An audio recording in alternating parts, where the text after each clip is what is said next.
नमस्कार, हमारा नाम है कपिल भाटेड़ और आप देख रहे हैं देवम भट्ट। और आज की इस क्राइम स्टोरी को करते हुए कुछ अजीब लग रहा है, क्योंकि अब 50 फ्लाइट्स में बम की धमकियां मिल चुकी हैं। अब तक 8 दिन में 170 से ज्यादा विमानों को उड़ाने की धमकियां मिल चुकी हैं।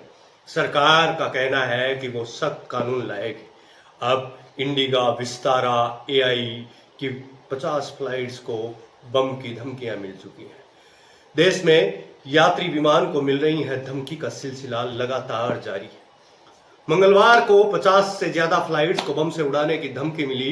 न्यूज एजेंसी के सूत्रों के मुताबिक इनमें इंडिगो, विस्तारा और एयर इंडिया की डोमेस्टिक और इंटरनेशनल फ्लाइट्स शामिल है। पिछले 8 दिन में अब तक 170 से ज्यादा विमानों को धमकी मिल चुकी है। विमान को धमकी मिलने का मतलब आप समझ सकते हैं। मंगलवार को एयर इंडिया और इंडिगो की 13 उड़ानों, आकाशा एयर की 12 से अधिक उड़ानों और विस्तारा की 11 उड़ानों को धमकी मिली। विस्तारा और एयर इंडिया के प्रवक्ताओं ने मंगलवार को कहा कि एक दिन पहले सोमवार को कुछ उड़ानों को सोशल मीडिया पर सुरक्षा संबंधी धमकी मिली थी। संबंधित अधिकारियों को जानकारी दी और सभी प्रोटोकॉल का पालन किया गया।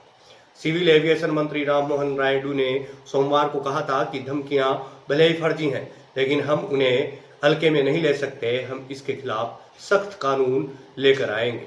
विमानों की धमकी से निपटने के लिए सख्त कानून लाने की तैयारी। केंद्रीय उड्डयन मंत्री राममोहन नायडू ने सोमवार को कहा कि ऐसी धमकी देने वालों के नाम नो फ्लाइट लिस्ट में शामिल किए जा सकते हैं। सरकार विमानन सुरक्षा नियमों और नागरिक विमानन सुरक्षा के विरुद्ध कर्तव्यों का दमन अधिनियम 1982 में संशोधन की योजना बना रही है।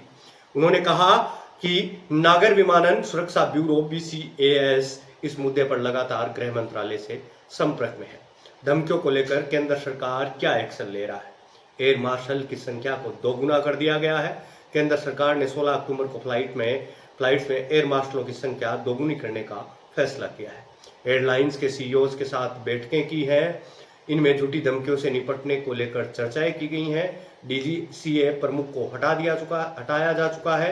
केंद्र ने 19 अक्टूबर को DGCA चीफ विक्रम देव दत्त को पद से हटाते हुए कोयला मंत्रालय में सचिव बना दिया। इस बदलाव को धमकी वाले मामले से जोड़कर देखा जा रहा है। मुंबई और कोच्चि से 2 अरेस्ट किए जा चुके हैं। धमकियों में हफ्ते भर में 200 से ज्यादा करोड़ का नुकसान हुआ है।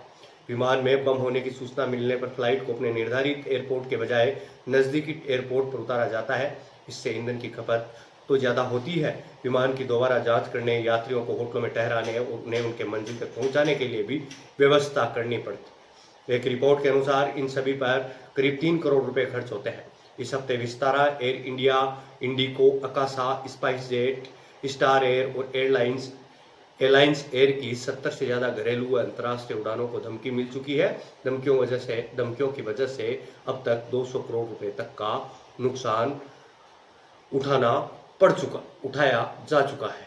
अब देखिए कि एक विमान को कोई भी धमकी दे सकता है।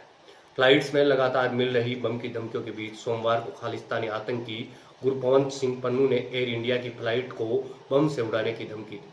पन्नू ने कहा कि इस साल 1984 के सिख दंगों की 40वीं बरसी है। दंगों में 13,000 से अधिक सिख मारे गए थे। इनमें महिलाएं और बच्चे भी थे। अब देखिए कि एक आतंकवादी संगठन सामने आकर ऐसी जिम्मेदारियां लेता है और कहता है कि उन्होंने ऐसे कर दिया, उन्होंने ऐसे कर दिया, वो अब ऐसा करेंगे। ये कब तक चलेगा? इन आतंकियों के ऊपर एक गंभीर कार्यवाही होनी चाहिए और आतंकियों को जल्दी से जल्दी निपटारा सरकार को करना चाहिए, वरना देश नुकसान में जा रहा है। आपका टैक्स से दिया हुआ पैसा, आपका पैसा सही जगह पर उपयोग में नहीं लिया जा रहा, वो गलत जगहों में नुकसान हो रहा है। तो सोचिए इसके बारे में और कमेंट बॉक्स में हमें बताइए कि अब आगे क्या सरकार करने वाली है और क्या करेगी। इसके बारे में अपनी राय जरूर रखिए और यह भी सोचिए कि सरकार को इस विषय में क्या करना चाहिए। अभी मैं आपसे विदा लेता हूं। मिलते हैं किसी अन्य वीडियो में। तब तक के लिए आप देखते रहिए देवम भट्ट।